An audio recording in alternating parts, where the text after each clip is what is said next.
talking to Michael earlier, and I said, I'm at the height of a frustrating moment.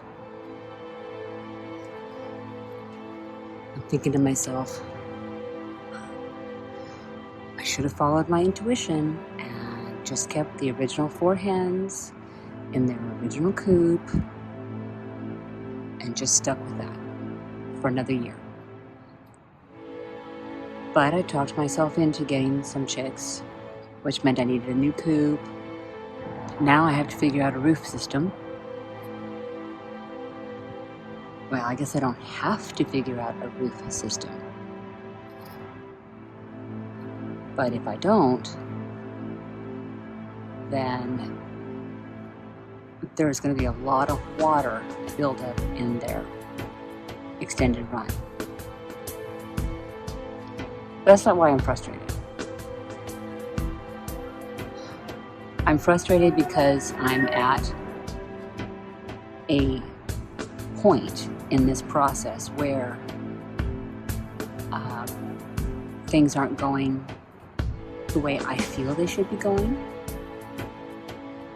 And they really might be going exactly the way they're supposed to. But, you know, when you're in the moment, sometimes it's hard to see the future. You know, this thing I'm doing today will bring such and such about tomorrow. And they're probably blending the 2 flocks properly.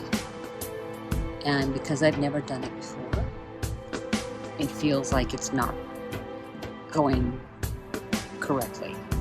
You know, it doesn't feel like it's going well. When I open them up so that both of the flocks are together, it's chaos. You know, the chicks freak out, run away. The hens react to that and chase. Or the hens chase and the chicks run away. And I don't think they're getting hurt. The 2 Wyandottes just scream if you touch them wrong.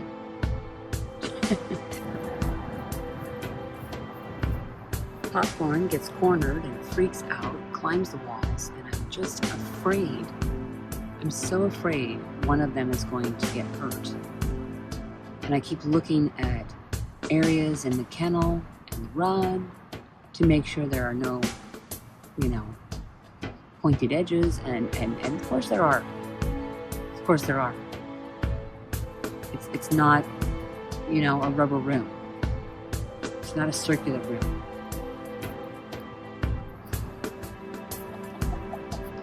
You know, and then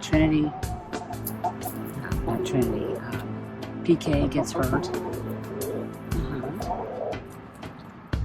And I feel like I'm not spending any time with them. Yes? I see you. Just like I'm trying to spend time with you now. I see that. Oh, okay. Now you're going to get on my lap. She hasn't been wanting to get on my lap forever. Okay. So I feel like I'm not spending time with them because I'm constantly cleaning the run or reorganizing. How can I set it up so that they don't hurt themselves? Okay, now I'm going to blend them. Now I'm not going to blend them. Okay, I need these ones in this part and these ones in that part. It's raining, so now I got to put them together and they're going to fight. And so I'm stressed. And I'll probably get over it. Angel. Thank you. Thanks, you guys. Appreciate it. But I am just thinking to myself, I should have just gone with my first instinct. And, you know, stuck with the original hens. But I didn't, and so here I am. I'm like, oh my gosh, how do I make sure that I do this right? How do I keep my stress level low enough that I don't completely blow my top? I don't want to blow my top. No. Yeah. I know. I'll be over this later. It'll probably get worse, and then it'll get better, and then it'll get worse, and it'll get better. But today, I'm like, oh man, I have made a mistake. I'm constantly just cleaning up after them and coming out here and, are you okay? And are you okay? And did you lay an egg? Or did you lay an egg? Or is your foot hurt? And you know, I know the saying, I'm probably overthinking everything. But I have 9 lives, you know, in my hands. So I can't just be like, And it does mean something to me differently than if they were livestock. You know, I'm not saying that farmers don't care about their chickens, but I think it might be different. Oh, sweetie, yeah, Trinity's coming over here. Just be aware. You know, it's different for them. It's not that they don't take care of them, but they don't, in most cases, think of them as pets. You know, they're livestock, and they produce eggs and they produce meat, and if one dies or something bad happens, you know, nature will take its course. And that's true in my backyard as well. You know, I'm setting myself up for some future sadness because they will all eventually be gone. Here's PK, parkour chick. She's holding her left leg up, resting it. And when she starts to walk, we'll see her limp. She's putting her weight on it more and more. PK, I'm trying to talk about your limp. Can you walk? Yeah, come on, show off a little. See, she is leaning more on that right leg and balancing with the left. Come here, PK. Doo-doo-doo. Oh, see, you barely a limp. So much better, PK. Good job. Just sitting here and talking and filming them helps my stress level a little bit. And I really hate talking about stress levels. I always hated it when somebody's like, I'm so stressed out. And I'm like, what does that even mean? What do you mean you're stressed out? Well, it could mean a lot of things. Really, it could. To me right now, I have to deal with an injured chicken. I have to deal with trying to get 2 flocks to get along. And they're not. Now I'm trying to figure out this whole roof system. And the rains are coming, so we need to figure out a way for the water to drain.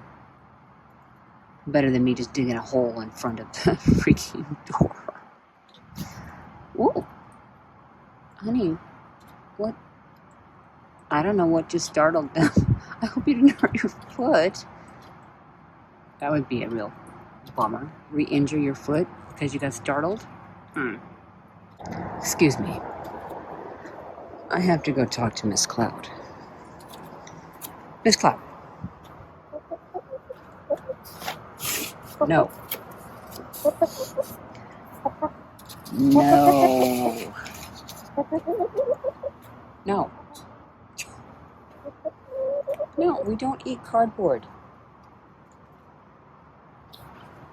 I've never heard anyone say how good cardboard is for a chicken. So you guys just need to knock it off. Oh my gosh. Look at her butt. It looks like there's a lot of poo on the moo there. It looks like it's more than there is, but she hardly has any feathers there. She just looks... They look so bad because they didn't molt. And Phoenix, oh my gosh. PK molded, but now she's got poo on the boo. And that's primarily because she couldn't squat properly with her injury. And then Miss Cloud, of course, has no feathers under her vent, which some would say was water belly, but she has no other symptoms, and she lays eggs, and she seems fine. I have no idea. Could be one day someone will say, oh yeah, your chicken died because she had water belly, or this, that, and the other thing. And I'm going to be like, oh God.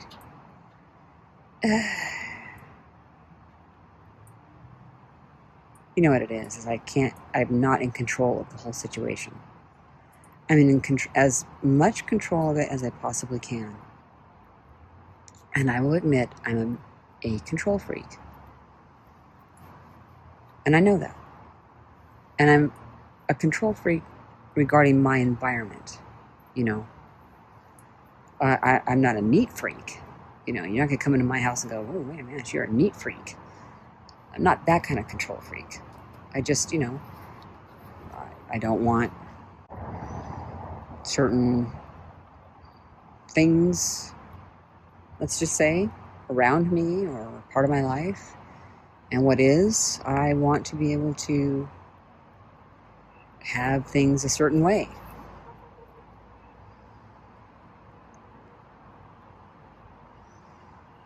And these chickens they're not like dogs, you know. I tell Phoenix no, and she looks at me like, okay, cluck cluck. I'm like, what does cluck cluck mean? And she goes, well, what does no mean? And no means no. And she's like, oh, cluck means cluck, so cluck cluck.